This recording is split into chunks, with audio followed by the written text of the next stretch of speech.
So, great to meet you all, great to be here. I know some of you from Twitter, so it's always nice to actually meet, isn't it? Rather than just see a picture. So, really good to be here. So, I'm Sam or Samantha. I've been at NHS Improvement, it will be 2 years in November, as Head of Improvement Analytics. I've got a small team of 4 brilliant analysts. I'm not an analyst myself, so my background is in improvement. I've got over 20 years in the NHS, doing lots of different things, and have become increasingly passionate about data, because actually you can't really do anything unless you've got good data and you're using it in the right way. So I've come to talk to you about what we're doing around helping people make data count. Now, who's come across our new guide called Making Data Count? Yeah. Good, excellent. Just to say, I've made a special effort today in terms of outfits. I have come as rag. Right. Don't do that every day, so you know. So, where are we now? What kind of world do we live in? From what I see, we're living in a world where we're drowning in stuff which looks a bit like this. Does this kind of stuff look familiar to you?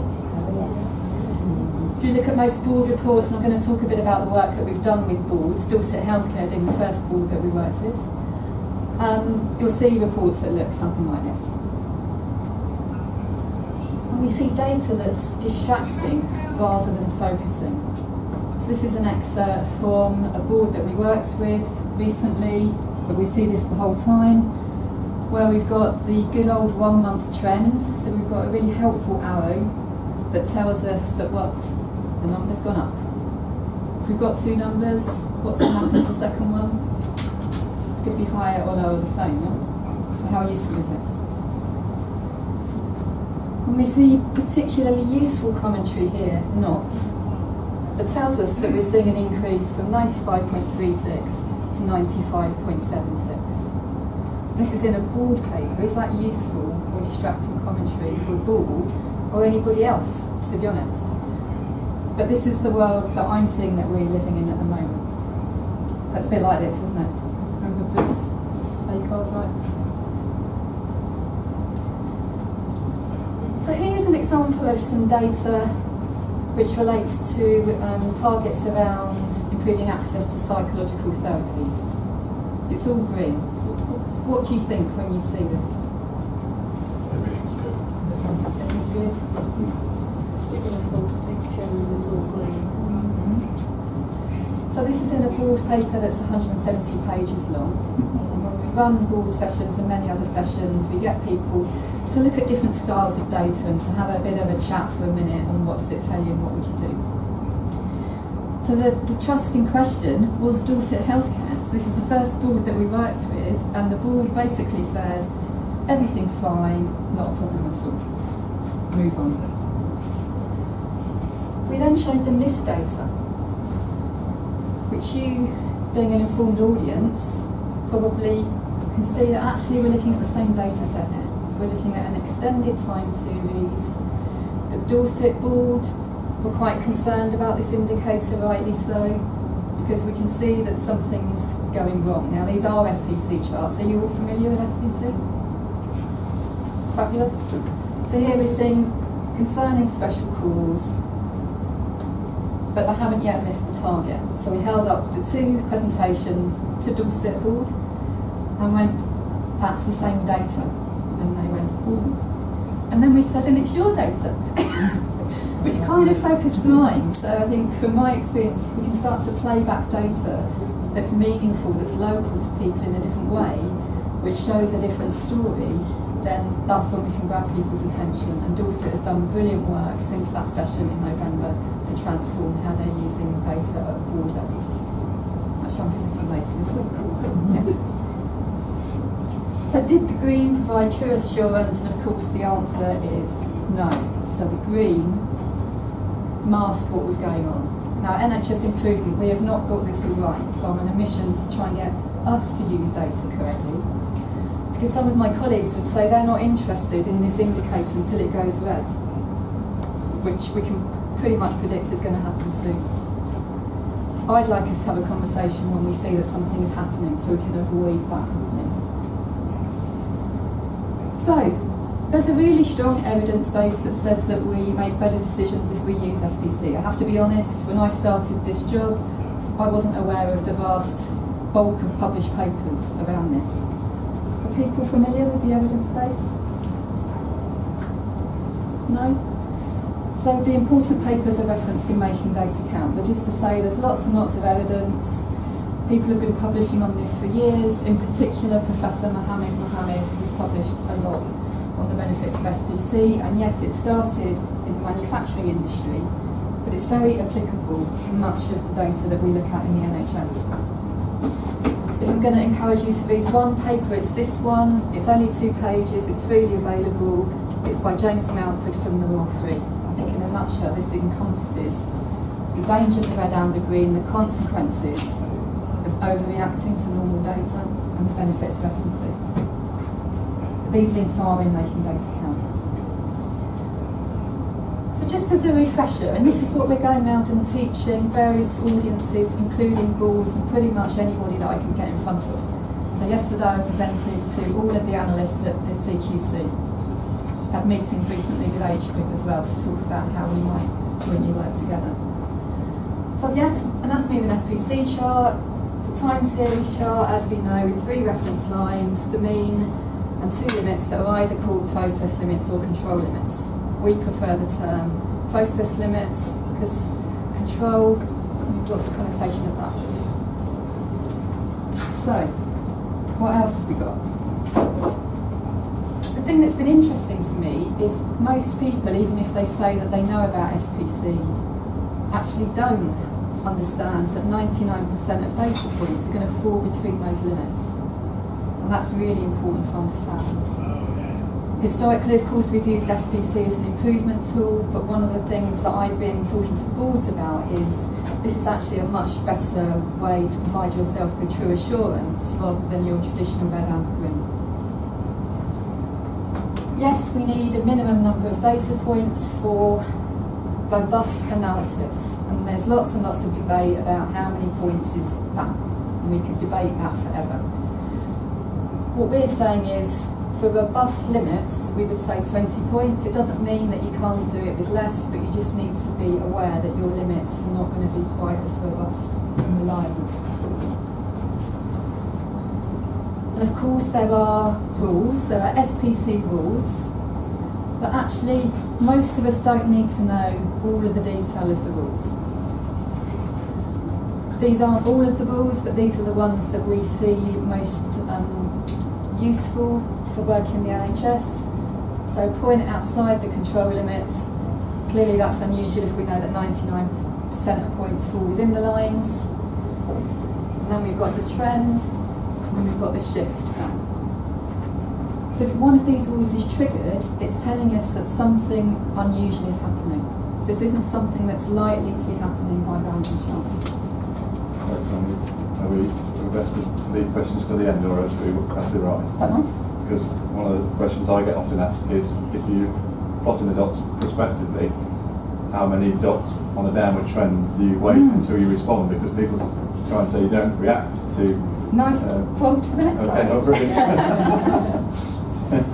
So we haven't been, and we could have been, prescriptive in terms of that exact point. And again, there's lots of debate around how many points, which we could argue about for a very long time. There's no consensus across the world. So what we're saying instead is that there are considerations when you're selecting rules and making decisions about, for instance, how many points make a trend. So what we're trying to do is explain to people what the probability is of these things happening.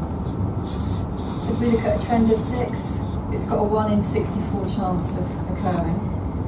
Once we get to a trend of 7, it's a 1 in 128 occurrence. So what we're trying to get people to think about more is, think about your data set. So if you're looking at data that relates to something that is going to cause a patient significant harm, you might err on the side of caution. You might even, you might go for 6, it might be such an awful thing that you go for less. Have you got weekly, daily, hourly, monthly data? Again, that's a consideration. Because if you've got monthly data, you might want to go and investigate sooner. So I don't think there's a hard and fast answer. It's more, think about the data set that you've got, and then come to, as long as you've got a rationale for doing that. What you don't want to do, of course, is to go and wildly investigate loads and loads and loads of things that are just occurring through just a normal chance. But you need to think about what data you're looking at. Understanding your data, isn't it? Absolutely. And we are going to be publishing a sequel to Making Data Count. Might be the end of this year, might be the start of next year, but we're going to address these issues, more complex issues, more within that. So questions like, when do you recalculate your control limits? So we're going to cover that kind of content within that. So think about your data set. So if there's special calls, you need to go and find out what's going on. But what about if you've got a system where you're seeing no special calls? What do you do then? Just got common cause variation here. What do you reckon? To do anything? Set the problems. Low targets you still need to improve, but it's stable at say in terms of what you're delivering. So you might not need to take action, but you might. So in this instance, where we've got a target of 80, so we need to achieve 80 or above, we can see that both of our process limits are below that 80. So what that tells us is, what? The system's not capable of achieving the target. Ever. Unless there's a fluke occurrence. So this system's never going to deliver that target. So you'd want to go away and redesign the system. Of course, if you're going to redesign the system, you're going to have a plan of what you're doing, you're going to think about what you're going to measure, hopefully. Although I still see quite a lot of people just leaping in and worrying about the measurement thing at the end when it's too late. But here's a brilliant example, which is from Sheffield, which is the work that they did to reduce length of stay for frail elderly patients. So we can see, this is my favourite annotated SPC chart. So if you've got any others that are really good, please send them over. So they made interventions, and we can see that that reduced both variation and also length of stay. And we know that there are massive benefits in terms of reducing variation. How much better now is it for a patient to have that certainty, much more certainty about how long they're going to be in hospital?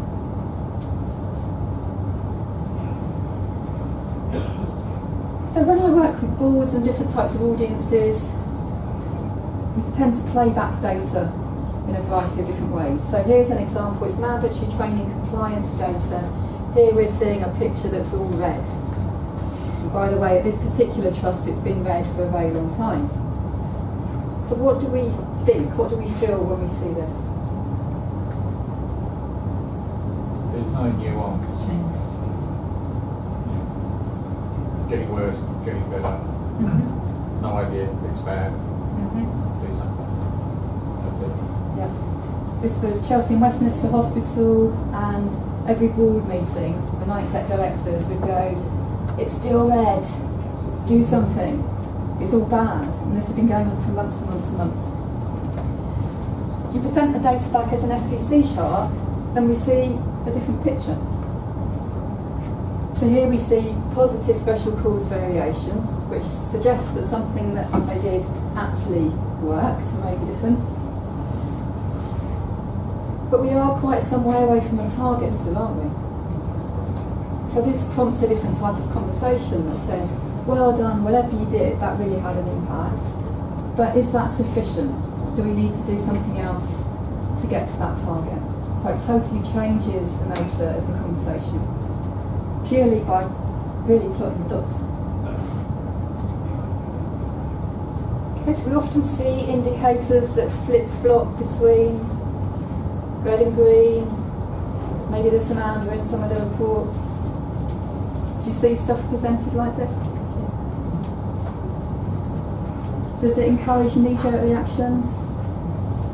From the trusts I've worked with, the answer is yes. So we look at this data as an SPC chart. Here we see a target line that's in between the control limits. So what do we know from that now?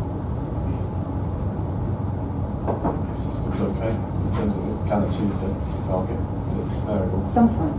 So sometimes we're going to achieve the target, sometimes we're not. So the trust in question, when we presented this data back to them, they said, oh my word, when we've had a green month, we've gone, well done, what we did last month worked. When we've had a red month, oh God, what's happened? Let's go and investigate what's going on. And actually, they needed to be taking different action if they were going to be consistently achieving that target. This is from a board that we worked with 2 weeks ago. This is taken from one of their committee reports. This is Friends and Family Test. What you can see in terms of the highlighted text is improvements in the number of staff who would both recommend trust as a place of care and recommend as a place to work. Now, in this particular instance, there wasn't any data presented within the report, we just had this commentary. So we thought we'd go away and have a little look at that. The data is, of course, nationally available. Not enough data for an SPC chart, but we've got 2 run charts here. Are you seeing improvement? Because we're not. So I think all too often, people want to see improvement and assume that there's improvement, but actually there just isn't. So the non-exec director that chaired this committee, he said, but there is improvement there, isn't there?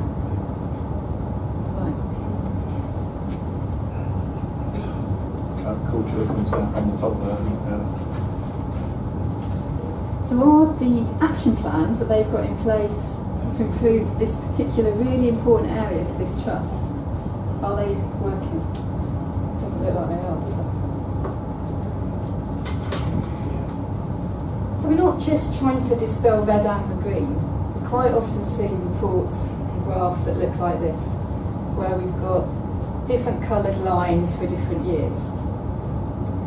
Do you see data like this? I think it's often quite really difficult to see what's going on. So here we're looking at serious incidents. This was for a mental health trust that we worked with. We plot that data as an SPC chart. Wow. We see a different picture again, don't we? So now we see something which needs to be investigated. So we could be seeing improvement here, couldn't we, in terms of reduced numbers of serious incidents? Hopefully they haven't just stopped reporting them. Could be that. But how much more quick and easy is it to see and to know what question to ask? Would they have ever asked a question of that? I doubt it. Number of falls by ward. This is from the same trust. Really difficult to see what's going on here. So let's have a look at the SPC charts. We're using the same scale here. So here we see positive special cause variation on this particular ward. And then the board said, oh, that's the ward that had innovation funding. So the funding that they got, they used to do something and it made it better. So that's great. The graph next to that has got much wider and higher control limits. So they've got an upper process or control limit of 27, and we wondered whether that was a bigger unit, and that's why they had higher numbers of falls, but the answer was no. So now, I can go away and ask the question, process limits are varying for each unit, why? Let's go and understand Ward 2, why have they got a much higher level of falls? And then you can drill down, do your Pareto charts, etc., have an action plan, and then see whether that's making a difference. What did Ward 1 do that we might be able to spread?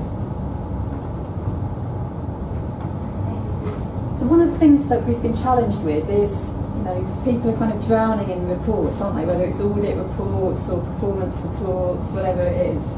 We've got a lot of stuff. So if we start creating millions of SPC charts, we're going to end up with reports that get bigger and bigger and bigger. So we've done some thinking about what could an alternative summary report be, whether it's for an audit or whatever it is. I think we can apply this concept to a range of different areas. So could we use indicators to demonstrate what type of variation we're seeing for a particular indicator? We've done a bit of research into colours. So we've decided on the colours of orange being something that's of concern that you need to go and investigate. So orange is concerning special calls. Blue is special calls that might be improvement that you can go and learn from. And we're using grey where we're just seeing common cause variation. So nothing unusual is going on there. We could then have, and we've done some further work since this slide, to have an indicator that shows likelihood of achievement of a target. So you're always going to achieve, never going to achieve, sometimes going to achieve. And then we could have just some brief commentary. So that would form the summary page of maybe one of your audit reports. And then we could have an appendix where something is going on, where we've got the full chart, we could have some commentary that provides some context around that indicator. So what we've done fairly recently, and we're hoping this is going to be a new product for trusts in the next few months, is we've developed a prototype tool for the single oversight framework. And we've used icons, as I've just described, to see what's going on. So here we can see an indicator where we've got orange, so concerning special cause variation. This icon in blue with a P says currently they are capable of achieving that target. But the concerning special cause means that that might change quite soon. So let's not worry about the indicators that are grey. Some of these indicators don't have targets. Let's worry about the things where something's going wrong or where we're not achieving a target. But let's go and learn from the things where we're seeing that blue, where something positive has happened. Making Data Count, you've heard of, so that's fantastic. And we launched it on the 16th of May. When we last looked, which was about 3 weeks ago, it had 11,000 downloads. They're using it lots in New Zealand and Canada, which is great. So it's gone down well. So please do give us feedback on what would be useful in addition. Because what we're trying to do is develop tools that you can use, resources.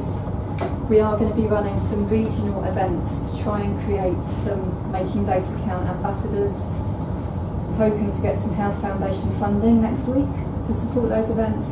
But we have got a London day set for the 1st of November, actually in this venue. That if anybody is London based and interested, then I can send the link around. So we developed a free SPC tool. Are people familiar with this? An XMR chart enables you to produce annotated SPC charts.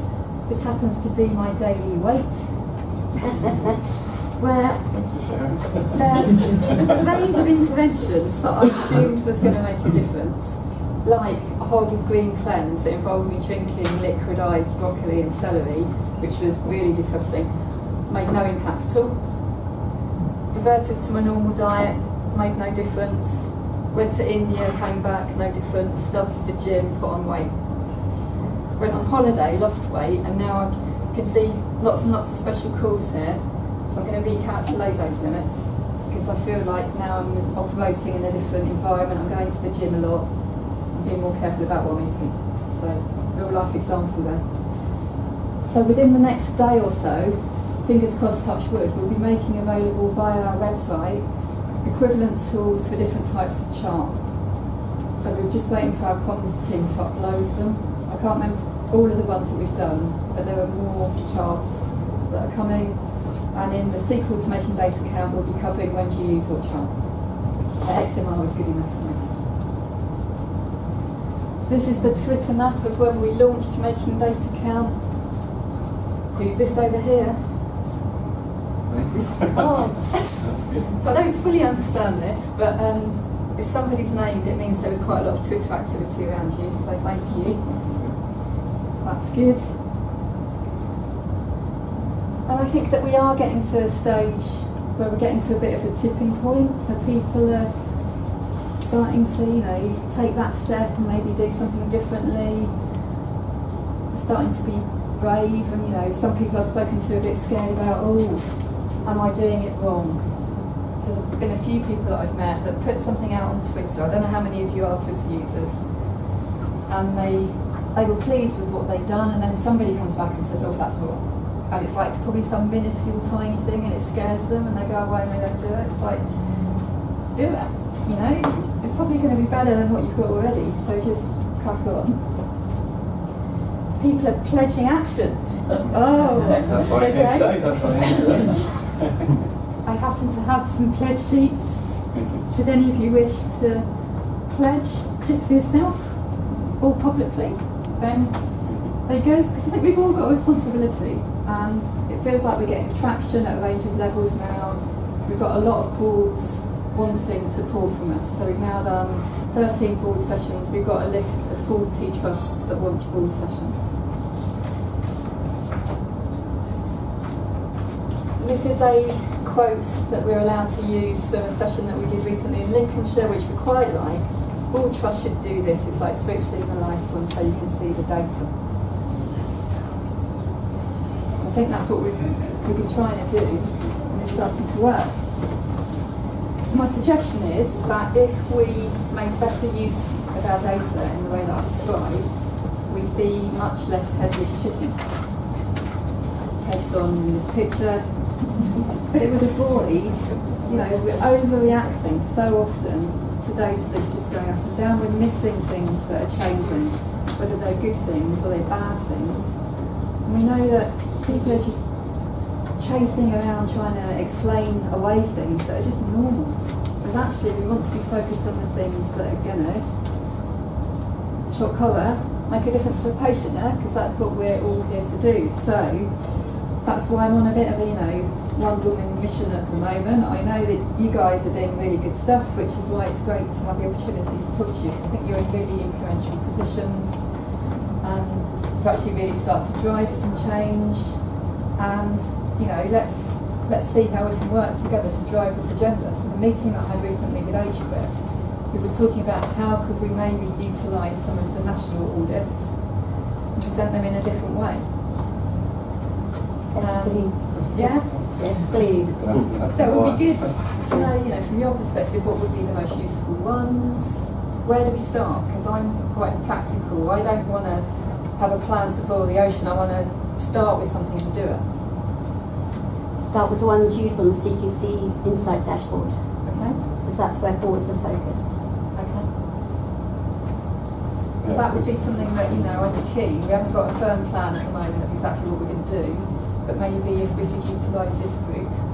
Totally agree. I think that's absolutely spot on.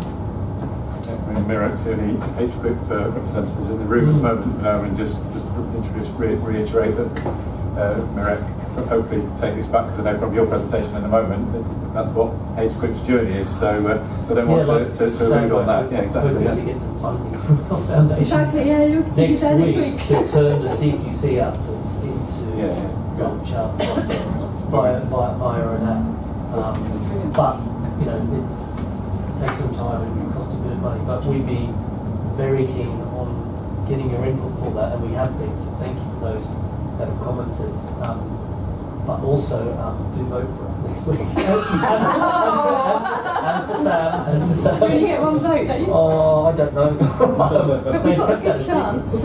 25 through and they're funding 20. I know, so let's hope we're not the final. It's a great opportunity, I think.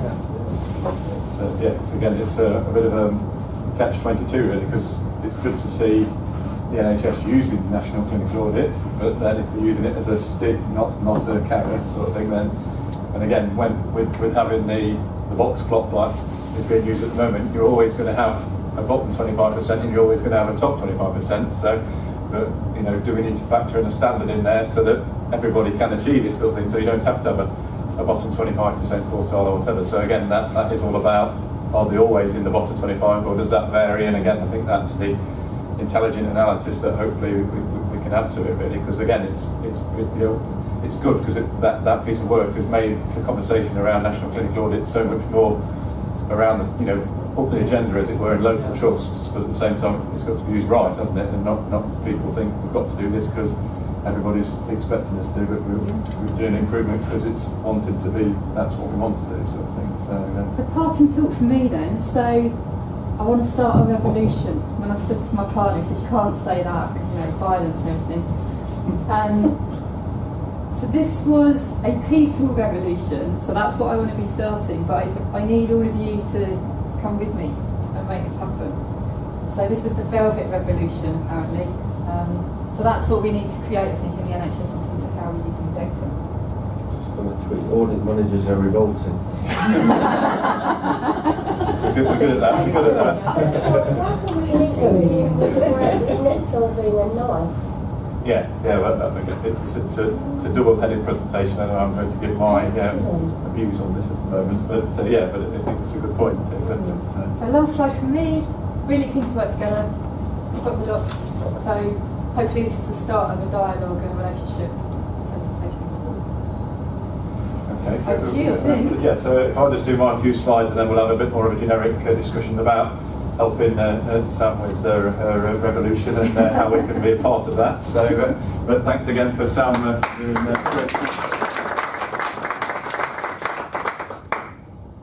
If you've read the blog, then you'll have understood that as a statistician, I've now worked in the NHS for 20 years, dare I say, and I've been wanting to plot the dots in the NHS for 20 years, but the timing hasn't been right, and they've had a few false dawns, as it were, in terms of a revolution, in terms of people who have inspired me or influenced me. Davis Balastraki did a talk in our trust probably 15 years ago now, and trying to introduce plot the dots a lot more, but as I say, the culture and the NHS infrastructure wasn't right at the time. So as I say, now revolutions happen if the timing is right, and I think definitely the timing is right now, because we've got to make data count a lot more than it is at the moment, and adding value to what we do in terms of delivering healthcare.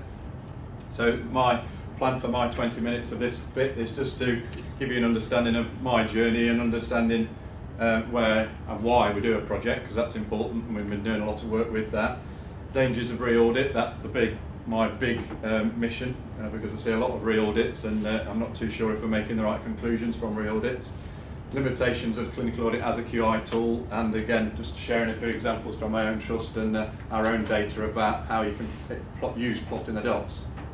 So in healthcare, there's 3 reasons why we want to do any measurement. Probably you've all seen this slide before. This is something that the IHI Institute for Health Improvement share and champions. So we either use it for assurance or accountability, i.e. are we meeting our standards? And atypically that's classic first cycle audit in terms of we don't know how we're doing. Improvement, where we know we've got a problem, and therefore from the outset we need to improve something, so and that's where we collect data for improvement purposes.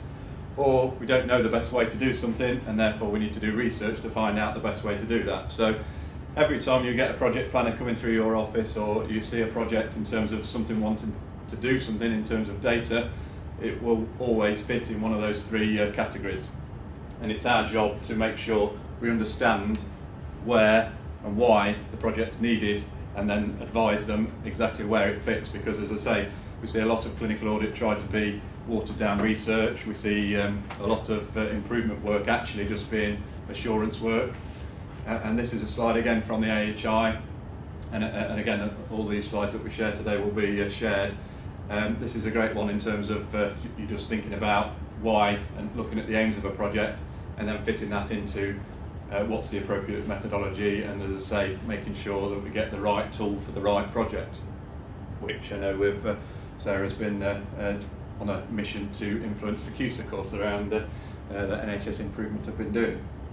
So just to remind people, I think everybody knows in this room that clinical audit is a quality improvement process. There's lots of different definitions out there, but the one we're using and have been using since 2002 in the NHS is that it's a quality improvement process. And again, we are obviously up against it in terms of people wanting to bring in QI and saying clinical audit's old hat, but actually a lot of the times when people dish clinical audit and you talk to them about it, it's actually they've only just done one part of the process. And as I always say, all processes will fail if you just do one element of it and you don't follow the whole process from start to finish. So again, if you hear people criticising clinical audit, ask them why, and then more often than not, when you get to the 5 whys, it will come down to that they've not done the whole cycle and they didn't realise that they weren't doing clinical audit. They're probably just doing something for the CV or just something in terms of providing assurance.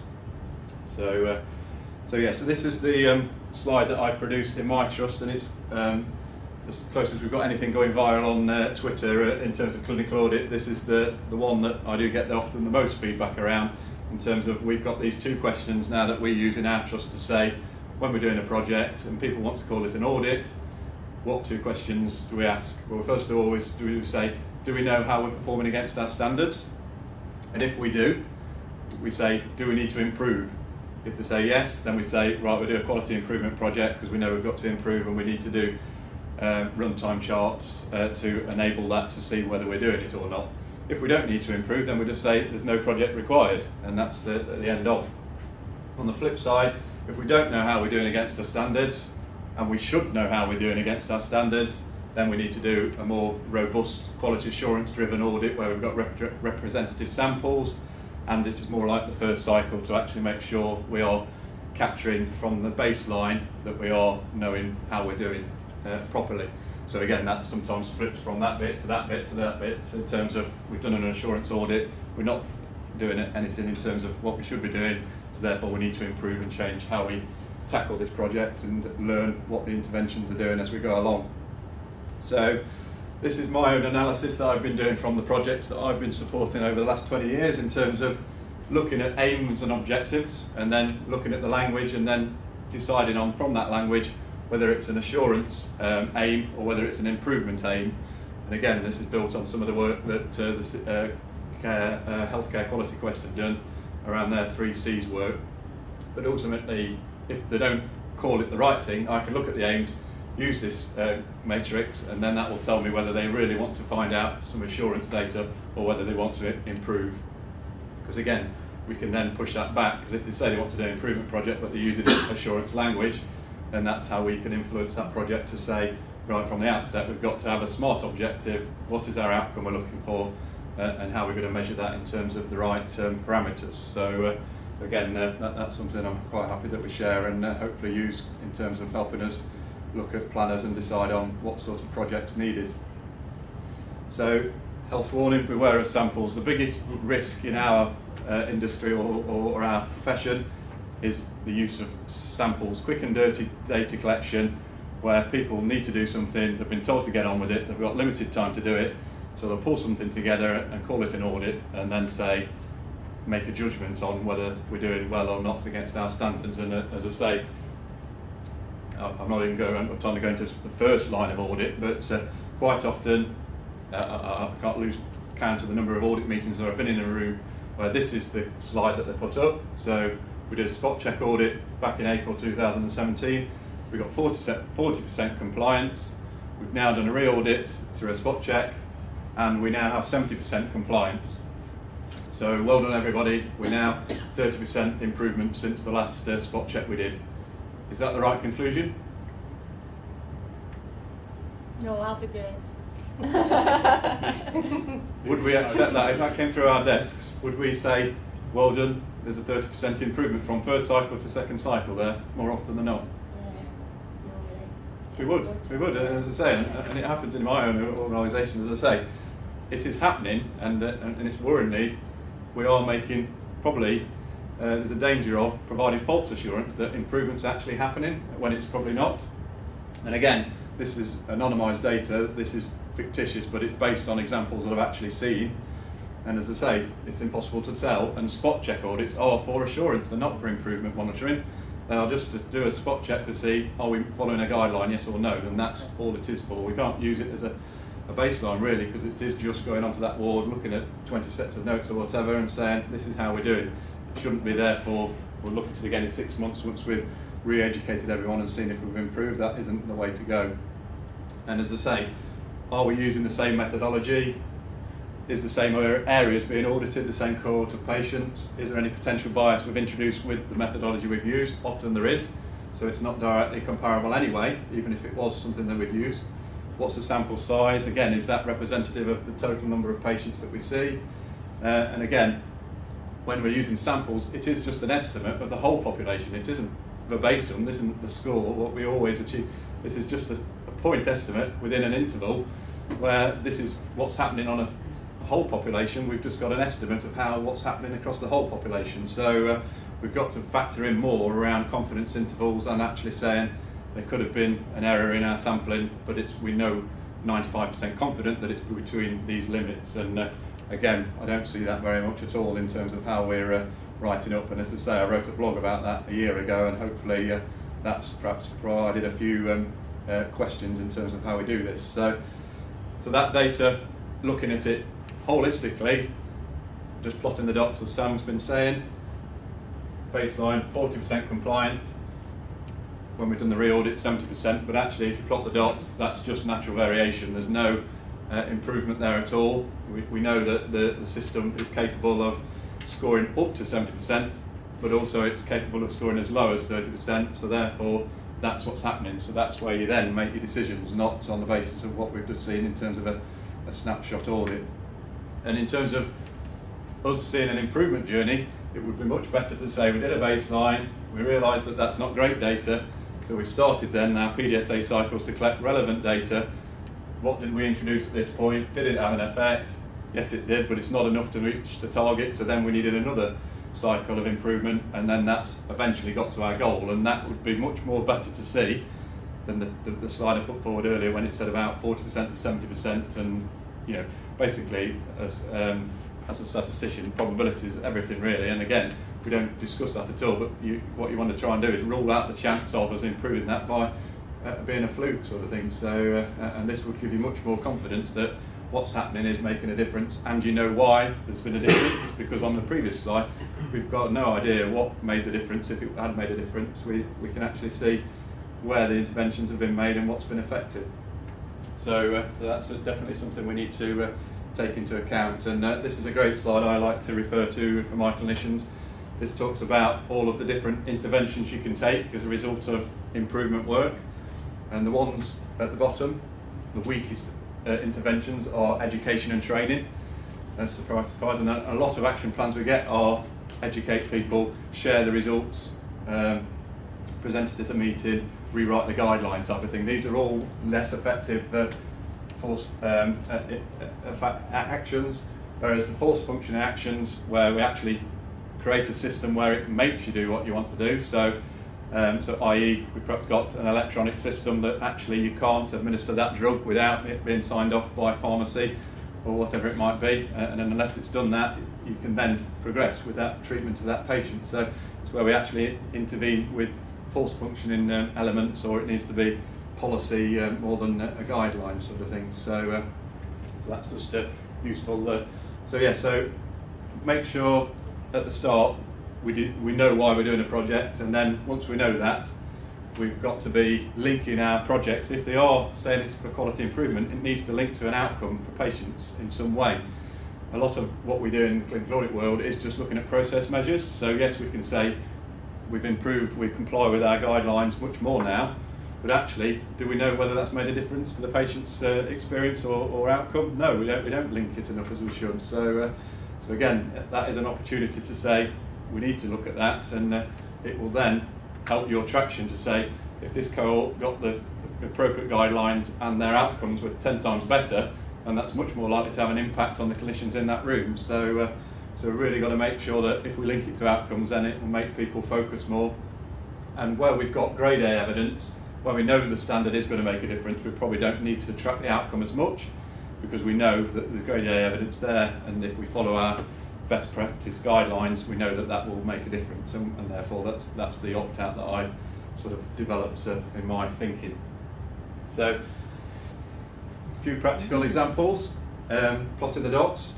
Now this is the template that David Spalastraki gave me 15 years ago in terms of, so I thought I'd start with something that's relevant to everyone in the room in terms of Twitter, and we've talked about it a few times, but we've had an objective since I took over. Can anyone see where I might have taken over as chair on this runtime chart? It was around here, because it was very static before that, and then it's been a bit erratic since, I should say. But as I say, we around about that time when we looked at our communication strategy, we said we'd use Twitter a lot more than we had been doing in the past, and we wanted to make sure we try and got more followers, because that was definitely the direction of travel. So before we do any more adjusting and replotting the lines, etc., we've got a few points here that's special cause potentially. 1, 2, 3, all in November. Does anybody know why that might be? Absolutely, yes. So, and again, that's something where it's called special cause variation, but actually we could potentially predict that we were going to get more followers, so you can actually account for it and then therefore factor it in. So we can't say, well done everybody, it might have been other factors such as Clinical Audit Awareness Week that has made us more popular in terms of people looking at our tweets, sort of thing. So, I should have pointed out at that point, just here, there's all different special causes happening, and that's telling me when to replot my dots. And again, I know Sam said the second version is coming, and that is important. And as I say, this tool does it for you, sort of thing, and then you can reset your parameters. So we had a shift there, and then we've had another shift in the following year. So again, we've still got Clinical Audit Awareness Week being a special cause variation, but we can account for that, and therefore we don't really need to factor that in terms of saying, well, we did brilliant there and everything else is a failure. It's actually, we've got quite a number in terms of, and at the high, we've increased our following, and people, it started around 1,000 people looking at our tweets per month. It's now up to 10,000 people. So that's a 10-fold increase. So again, that we've got hardcore data there to actually back up what we're showing. So that's an NQICAN. And again, of course, one of the things with tools, you want to make sure they make sense. And honestly, it's not possible to have less than 0 views. So I've annotated the chart so that you've only got upper limits, because obviously your bottom limit can only be 0. So again, just make sure that when you're presenting this back in a clinical context, you want to make sure it makes sense. And Carl, this isn't you just viewing a tweet 9,000 times. No, it's individual people. Just to check. But I'd love to have time to just click on it. And again, it's from Twitter Analytics that produce the data, sort of thing. So it's universally approved data that we're sourcing. So today, World Sepsis Day, so I thought I'd bring in some examples of how we've been using Plot the Dots in our sepsis improvement work in our trust. All of this is in the public domain, and I'm only going to share up to what point is in the public domain because of that element. But as I say, we back in, I think it was about 3 years ago now, we set our ambition in terms of an objective of saving 200 lives as a result of sepsis, i.e. can we prevent deaths from happening that could have been prevented? And we thought, looking at our data, we could do that to a level where we could save 200 lives if we identified patients with sepsis in a more timely manner, and also once we identified them, they got the treatment that was required, and also in a timely manner, i.e. the sepsis sits within an hour of red flag sepsis. So we put all that together as part of our quality commitment, and I'm pleased to say that we've plotted the dots. We can show improvement, but these are improvement around our processes. So this is looking at how quick in ED how many cases were we recognising in ED that had red flag sepsis.